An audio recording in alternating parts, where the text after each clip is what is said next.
نبی کریم صلی اللہ علیہ وآلہ وسلم کی 12 پسندیدہ چیزیں اور ان کے لاجواب فائدے۔ 1. انجیر بڑھاپا اور اس میں آنے والی کمزوریوں کو روکتی ہے۔ 2.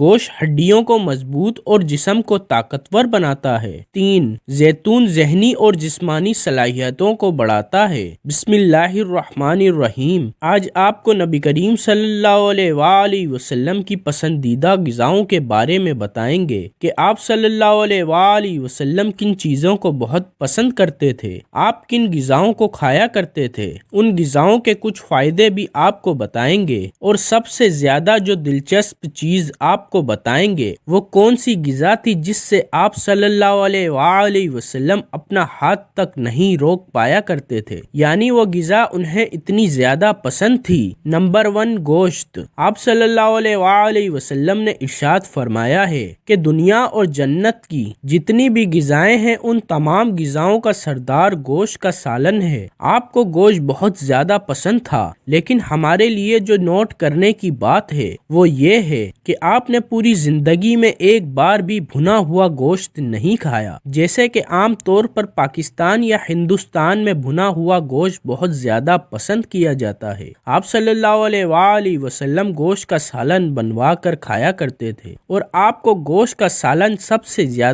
پسند تھا۔ اسی طرح آپ نے زندگی بھر کبھی بھی گوشت کے ساتھ نہ تو روٹی کھائی اور نہ ہی چاول کو استعمال کیا، اور آج کی جدید سائنس بھی یہی کہتی ہے کہ جب بھی آپ گوشت کو کھائیں گوشت کے ساتھ نہ تو آپ روٹی کھائیں نہ ہی چاول کھائیں، کیونکہ گوشت پروٹین کا سب سے بہترین ذریعہ مانا جاتا ہے، اور جب آپ گوشت کو بنا روٹی یا چاول کے کھاتے ہیں تو گوشت کی جتنی بھی غذائیت ہوتی ہے وہ تمام کی تمام غذائیت آپ کے جسم کا حصہ بن جاتی ہے، لیکن جب آپ روٹی یا چاول کے ساتھ گوشت کا استعمال کرتے ہیں تو گوشت آپ کے لیے اتنا مؤثر ثابت نہیں ہوتا۔ نمبر 2، نبیذ۔ آپ صلی اللہ علیہ وآلہ وسلم کا سب سے محبوب مشروب نبیذ تھا۔ آپ کو نبیذ بے حد پسند تھا۔ آپ کے لیے رات کو نبیذ تیار کیا جاتا اور صبح اٹھنے پر آپ سب سے پہلے نبیذ کو نوش فرمایا کرتے تھے۔ آپ صلی اللہ علیہ وآلہ وسلم کے لیے کھجوروں سے بھی نبیذ تیار کیا جاتا تھا اور کشمش سے بھی تیار کیا جاتا تھا۔ نبیذ بہت ہی زبردست چیز ہے اور آپ کی صحت کے لیے کمال کے فائدے رکھتی ہے۔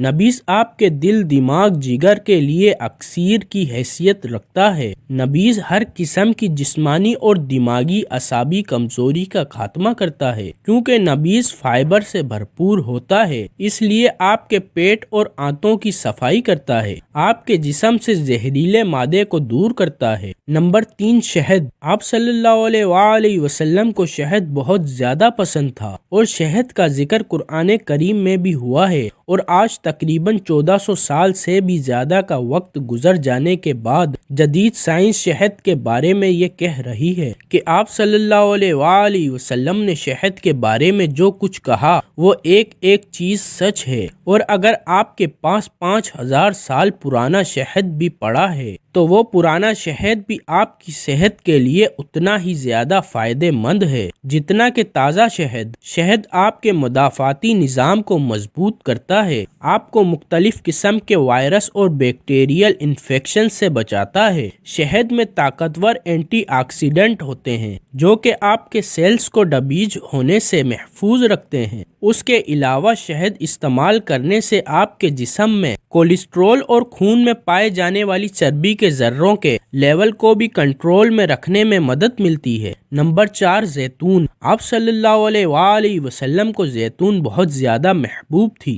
آپ صلی اللہ علیہ وآلہ وسلم کا ارشاد مبارک ہے کہ زیتون کو اپنے کھانوں میں شامل کرو، یعنی زیتون کو کھاؤ اور زیتون کے تیل سے اپنے جسم کی مالش کیا کرو۔ قرآن میں بھی اللہ تعالیٰ نے زیتون کا ذکر فرمایا ہے۔ جدید سائنس زیتون کے بارے میں یہ کہتی ہے کہ زیتون دنیا کی کوئی صحت مند ترین غذاؤں میں سے ایک ہے۔ زیتون میں صحت مند غذائیت موجود ہوتی ہیں جو کہ آپ کو تیزی سے وزن کم کرنے میں مدد کرتے ہیں، اور اگر آپ اپنی زندگی میں زیتون کو شامل رکھتے ہیں تو آپ موٹاپے سے بچ سکتے ہیں۔ اس کے علاوہ یہ آپ کے دل کے لیے بہت اچھی ہے۔ اس کو استعمال کرنے سے آپ ہارٹ اٹیک جیسے امراض سے بچ سکتے ہیں۔ اس کے علاوہ اگر آپ زیتون کو اپنی زندگی میں شامل کرتے ہیں تو لمبے عرصے تک آپ جوان رہتے ہیں۔ نمبر 5، کھجوریں۔ ویسے تو عرب ممالک میں سب سے زیادہ اگنے والا پھل کھجوریں ہی ہیں، لیکن وہاں مختلف اقسام کی کھجوریں پائی جاتی ہیں۔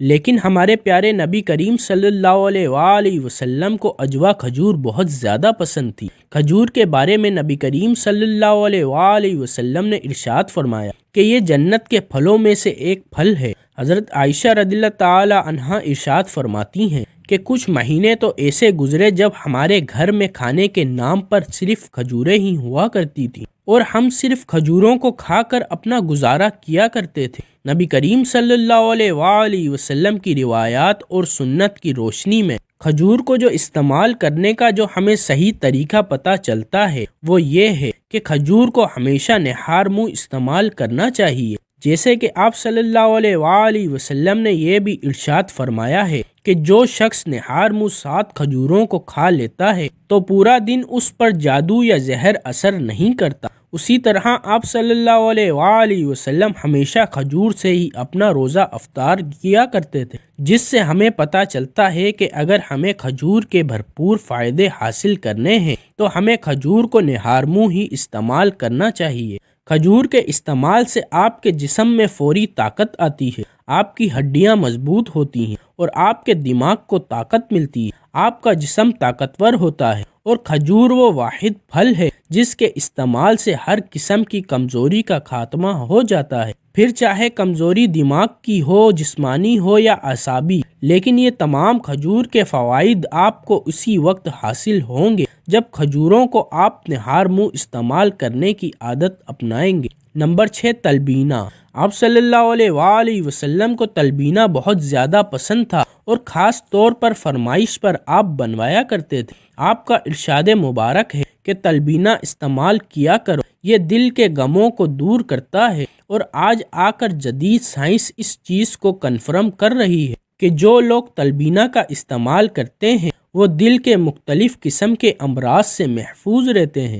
تلبینہ استعمال کرنے سے آپ کے جسم میں طاقت آتی ہے، دل مضبوط ہوتا ہے، دماغ کو قوت ملتی ہے اور خاص کر شوگر کے مریضوں کے لیے تلبینہ کا ناشتہ بے حد مفید رہتا ہے۔ جو کا دلیا اور دودھ جب ایک ساتھ استعمال کیے جاتے ہیں تو ان دونوں کی طاقت میں 10 گنا اضافہ ہو جاتا ہے۔ نمبر 7، دودھ۔ آپ صلی اللہ علیہ وآلہ وسلم دودھ بہت شوق سے پیا کرتے تھے۔ آپ نے اونٹنی اور بکری کے دودھ کو بہت زیادہ پوری زندگی استعمال کیا۔ گائے کے گھی کو یعنی دیسی گھی کو آپ صلی اللہ علیہ وآلہ وسلم نے دوا قرار دیا ہے۔ دودھ کے بارے میں جدید سائنس کا یہ کہنا ہے کہ دودھ میں جو نیوٹریشن کا جو موازنہ پایا جاتا ہے وہ دنیا میں کسی اور غذا میں نہیں موجود، کیونکہ دودھ کو جانوروں سے حاصل کیا جاتا ہے، یعنی دودھ جانوروں کے ذریعے سے آتا ہے، اس لیے دودھ میں وٹامن اور منرلز کے علاوہ امینو ایسڈ، ہارمونز اور ہر قسم کا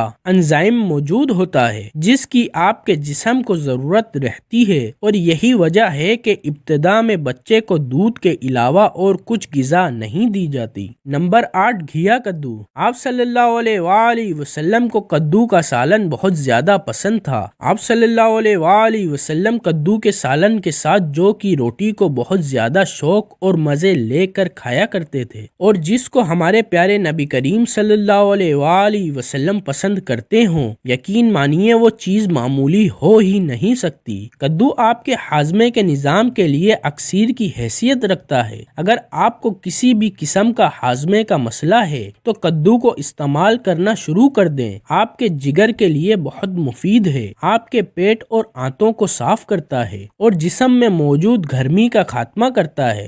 جسم میں موجود بیجا گرمی آپ کو مختلف بڑے مسائل میں مبتلا کرنے کا سبب بنتی ہے۔ نمبر 9، جو کی روٹی۔ آپ صلی اللہ علیہ وآلہ وسلم نے پوری زندگی گندم کی روٹی نہیں کھائی، بلکہ آپ جو کی روٹی کھایا کرتے تھے، اور آج جدید سائنس یہ بات کہتی ہے کہ جو کی روٹی گندم کی روٹی کی نسبت دگنی فائدہ مند ہے، اور اگر آپ جو کی روٹی کو کھاتے ہیں تو آپ مختلف قسم کے مسائل سے بچ سکتے ہیں۔ جو میں گندم کے مقابلے میں دگنی کیلشیم موجود ہوتی ہے، جو کی روٹی استعمال کرنے سے آپ کی ہڈیاں اور دانت مضبوط رہتے ہیں اور آپ کو ہڈیوں اور جوڑوں سے متعلق کسی قسم کا کوئی مسئلہ نہیں ہوتا۔ ان علاقوں میں جہاں جو کی روٹی استعمال کی جاتی ہے، عام طور پر لوگ یہ جانتے ہی نہیں کہ کمر کا درد یا ہڈیوں جوڑوں کے مسائل بھی کوئی چیز ہوتی ہے۔ نمبر 10، انجیر۔ نبی کریم صلی اللہ علیہ وآلہ وسلم نے انجیر کو جنت کا پھل قرار دیا ہے۔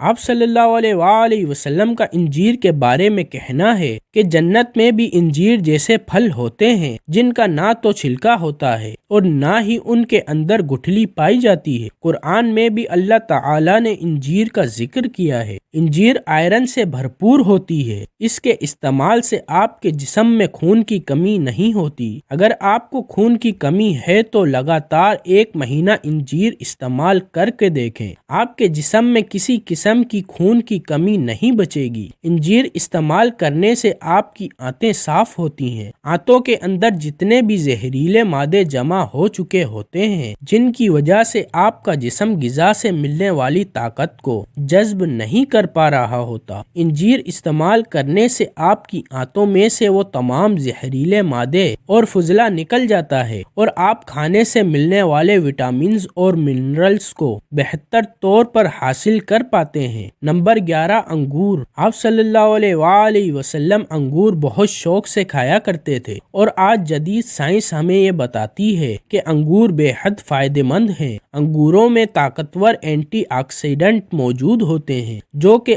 آپ کے سیلز کو بیچ سے بچاتے ہیں۔ آپ کینسر سے بچ سکتے ہیں۔ صرف انگور استعمال کرنے سے انگوروں میں موجود اینٹی آکسیڈنٹ آپ کو لمبے عرصے تک جوان رکھتے ہیں کیونکہ ان میں زبردست بڑھاپے کو کنٹرول کرنے کی صلاحیت موجود ہوتی ہے۔ آپ کے چہرے پر جھریاں نہیں آنے دیتے اور بھی بے شمار فوائد ہیں۔ نمبر 12، سرکہ۔ آپ صلی اللہ علیہ وآلہ وسلم کو سرکہ بہت زیادہ پسند تھا اور آپ نے یہ ارشاد فرمایا ہے کہ سرکے کو اپنے گھروں میں رکھا کرو۔ آپ صلی اللہ علیہ وآلہ وسلم کا سرکے کے بارے میں یہ کہنا ہے کہ جس گھر میں سرکہ موجود ہوگا کبھی اس گھر میں غربت نہیں آئے گی۔ نبی کریم صلی اللہ علیہ وآلہ وسلم کی اس بات میں کتنی زیادہ حکمت پوشیدہ ہے، اس کا اندازہ آپ اس بات سے لگا سکتے ہیں کہ 2015 تک سرکے کو معمولی سی چیز سمجھی جاتی تھی۔ اس کے بعد سرکے کے فوائد پتہ چلتے ہیں۔ سائنس یہ جانتی ہے کہ سرکہ کتنی مفید چیز ہے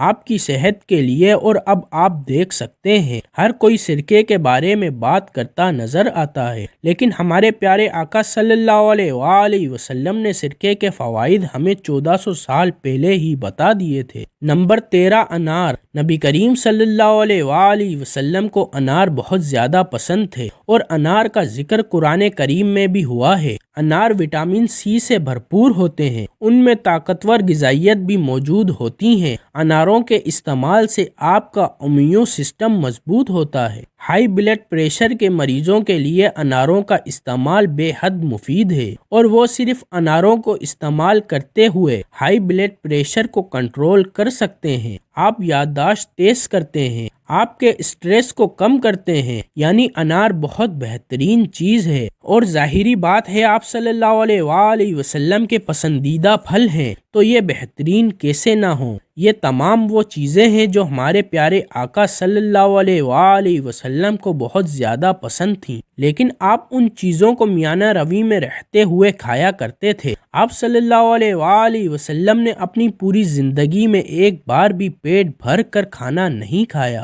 حتیٰ کہ آپ صلی اللہ علیہ وآلہ وسلم 2 وقت کھانا نہیں کھایا کرتے تھے، آپ ایک وقت کھانا کھایا کرتے تھے۔ آپ صلی اللہ علیہ وآلہ وسلم کو موٹاپا پسند نہیں تھا۔ آپ صلی اللہ علیہ وآلہ وسلم ایک دن بازار جا رہے تھے کہ آپ نے ایک صحابی کو دیکھا جن کا وزن زیادہ تھا۔ آپ صلی اللہ علیہ وآلہ وسلم نے ان صحابی کے پاس گئے اور ان صحابی کے پیٹ پر ہاتھ رکھتے ہوئے ان سے کہا کہ کاش اگر اس جگہ چربی موجود نہ ہوتی تو کتنا اچھا ہوتا۔ ایک جدید ریسرچ میں یہ بات سامنے آئی ہے کہ 90% جتنی بھی دنیا بھر میں بیماریاں ہیں وہ صرف 2 وجوہات سے ہوتی ہیں۔ ان میں سے ایک وجہ ہے موٹاپا اور دوسری وجہ ہے زیادہ خوراک لینا۔ یعنی نبی کریم صلی اللہ علیہ وآلہ وسلم نے جو 1400 سال پہلے ہمیں باتیں بتائی تھیں، اگر صرف ان 2 باتوں پر ہم عمل کر لیں، یعنی زیادہ کھانا نہ کھائیں، پیٹ بھر کے کھانا نہ کھائیں، اپنے پیٹ میں جگہ رکھ کر کھائیں، اور دوسری چیز موٹاپے کو اپنے اوپر چھانے نہ دیں،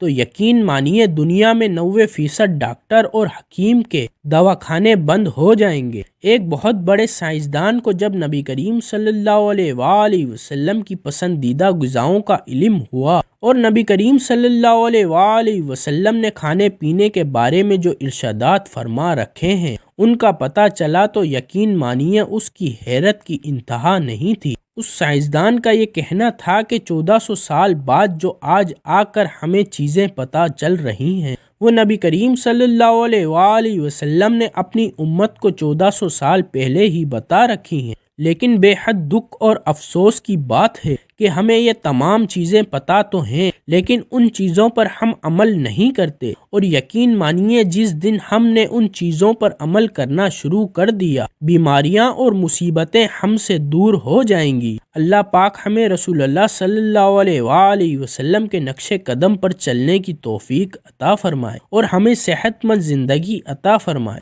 آمین۔ ناظرین، کمنٹ باکس میں اللہ تعالیٰ کے 99 ناموں میں سے ایک نام ضرور ٹائپ کریں، اور ویڈیو اچھی لگے تو لائک، شیئر اور چینل کو سبسکرائب کر دینا۔ اللہ حافظ۔